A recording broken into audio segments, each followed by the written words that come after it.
Let me ask you please to open your Old Testaments to the book of Proverbs for just a few minutes tonight. I'm glad for the opportunity to speak. JD was scheduled for tonight, had it all ready to go, and then he just sort of lost his voice. He's not happy about it. Barbara seems especially happy about it, but I'm glad for the chance, but we'll get him back up there as soon as possible. His notes looked really, really good. I didn't think I would get this opportunity tonight, and it's been a few years since we've talked about this, but as we go into the month of March, it's always been kind of interesting every few years to think about how there are 31 days in the month of March. If you've ever done the knuckle counting, you know all your 31 days are all the knuckles, and we're getting to that one right there. And so there are 31 days, and there are 31 chapters in the book of Proverbs.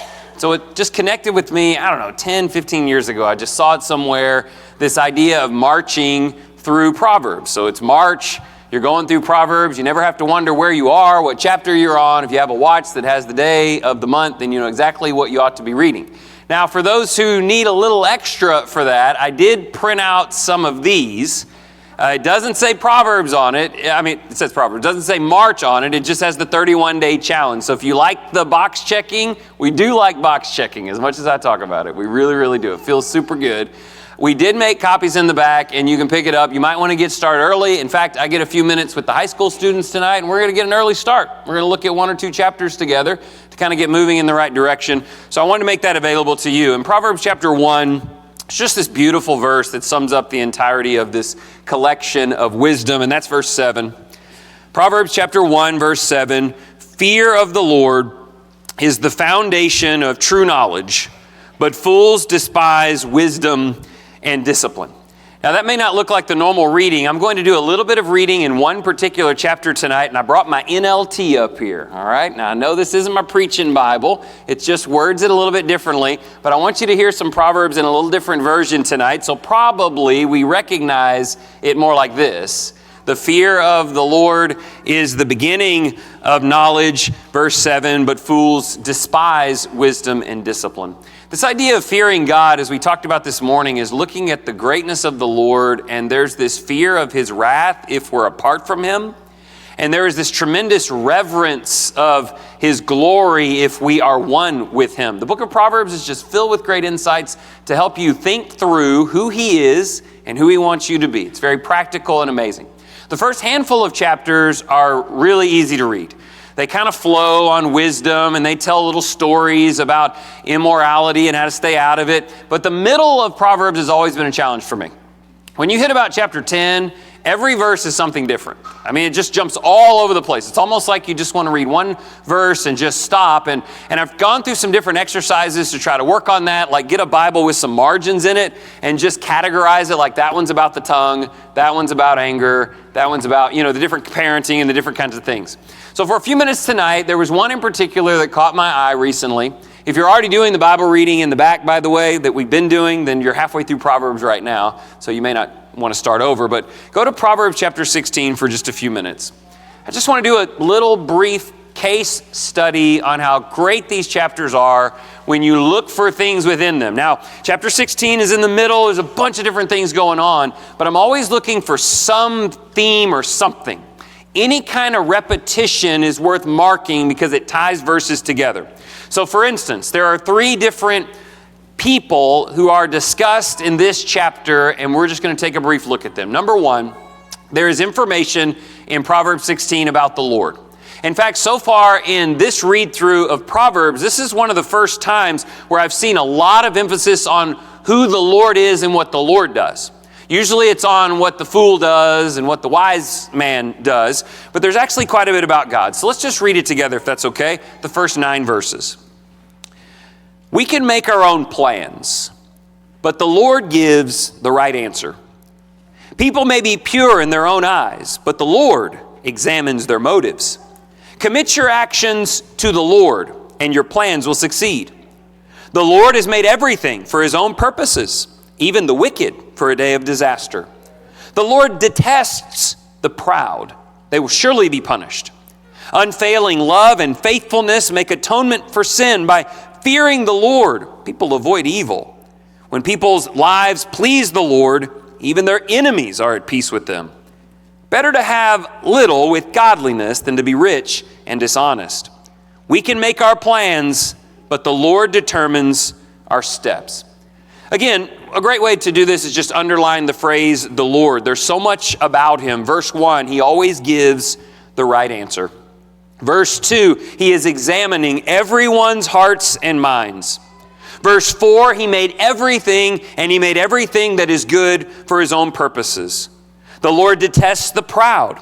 The Lord, verse 9, determines our steps. There is this sense in this read, not just that God made everything and knows everything and sees everything, but there is a sense in this text that we need to remember the sovereignty of God.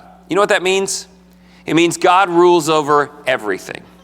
There is nothing outside of his control. You cannot escape his control. He is worthy to be feared and honored and obeyed. I want to read this verse in a minute at the end, but verse 33 in this version I'm getting a kick out of.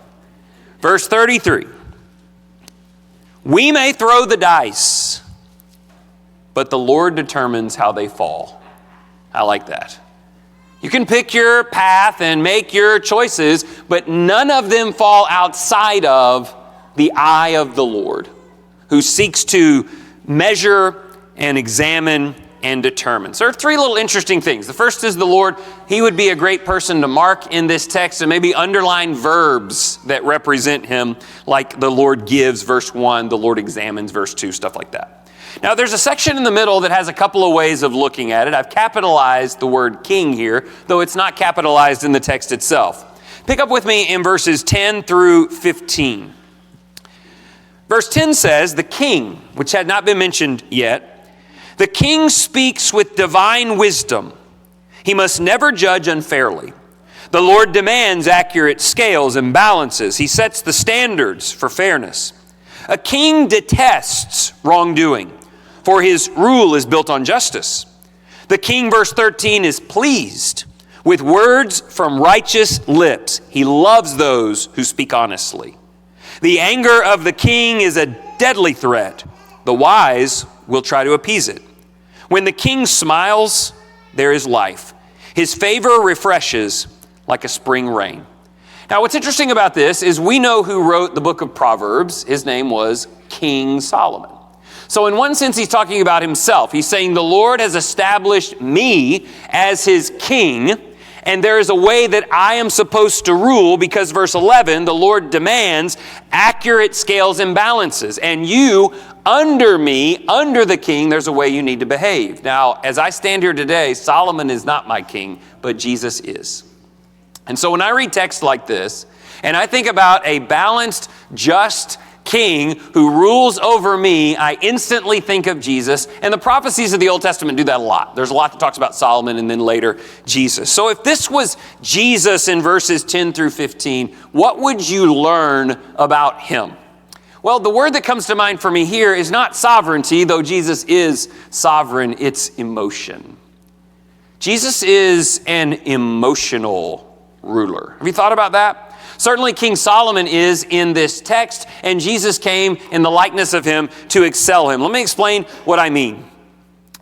In verse 12, a king detests wrongdoing. Wrongdoing is not just against him, he detests it. Jesus is emotionally against that which is wrong.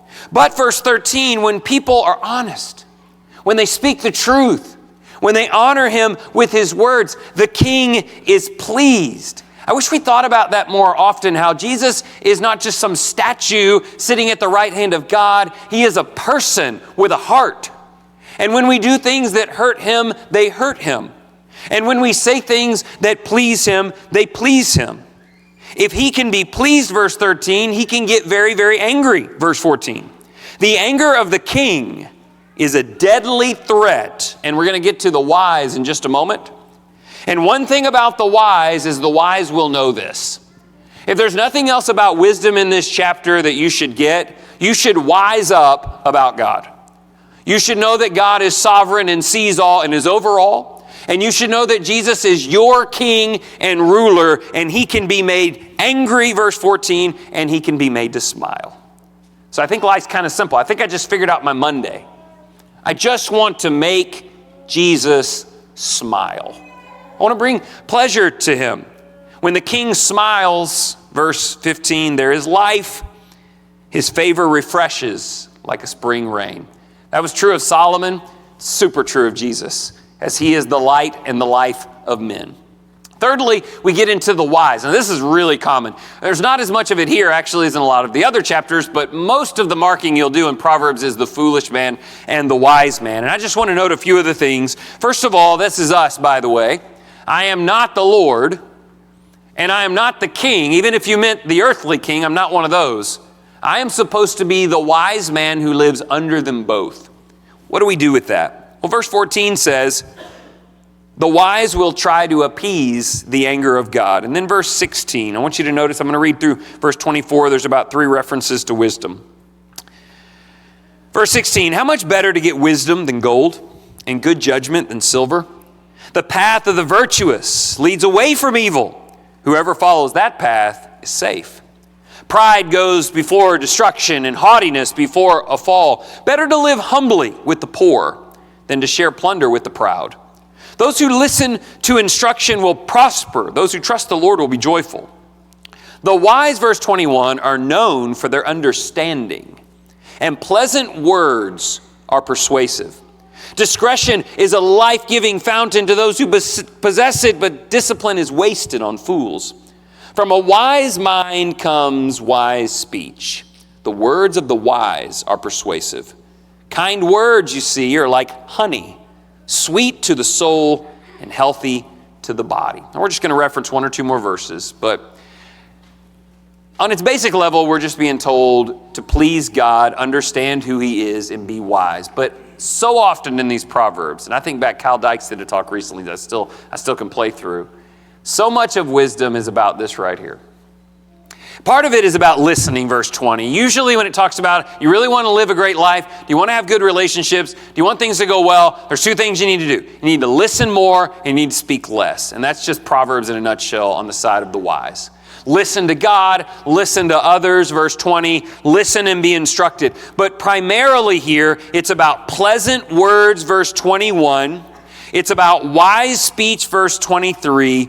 It's about kind words, verse 24.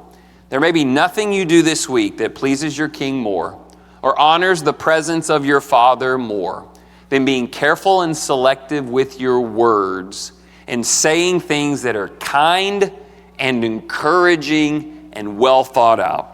And so I really like Proverbs like this. This is the way I made sense of chapter 16, which has a lot of different data in it, and it's easy to get lost in all of that data, and I hope it gives you a few things to think about. In the end, there are 2 verses, and I want you to see 3, I guess. Verse 25, you got 2 choices. Everybody in the room's got 2 choices. Verse 25, there is a path before each person that seems right, but its end is death. That's option 1. Option 1 is you decide what you think is right and you go for it. Chances are it's not God's way, it's your way. And it's not just chances are it leads to death. It definitely does, but you probably don't believe that. So verse 25 is, don't worry about what you say. Don't worry about the smile on Jesus' face. Just go out and do what you want to do. That's verse 25. I got a better idea, verse 32. How about it's better to be patient than powerful? Better to have self-control than to conquer a city. I love that verse. We go out and conquer what we want and get what we want, and we don't know that it'll lead to our death. Your other option is to be patient, controlled, and to live under the mighty hand of God to do his will. Those are our 2 choices. And I hope that we will choose wisely. It all starts with the fear of the Lord. Because look, I love this verse. I just wanted to finish with it. I'm going to one day say I at least got to finish one sermon by reading this verse in this version. Because look, you may throw the dice, but the Lord determines where they fall. I love that verse. It's almost just an illusion of control. It's your life. You do what you want to do. You've got full control. God is sovereign. You are not. So make your choices. Cast your bread upon the waters, Ecclesiastes 11. Roll the dice, as they say. But trust that the Lord sees all and knows all, and that there's a wiser way to do just about all things. And if that pleases the Lord, in pleasing of the King, there is life. If you need to please the King tonight, there is life in that. He will take humility, I'm sure of it. He rewards exactly that quality. If we can help you, come now as we stand and sing.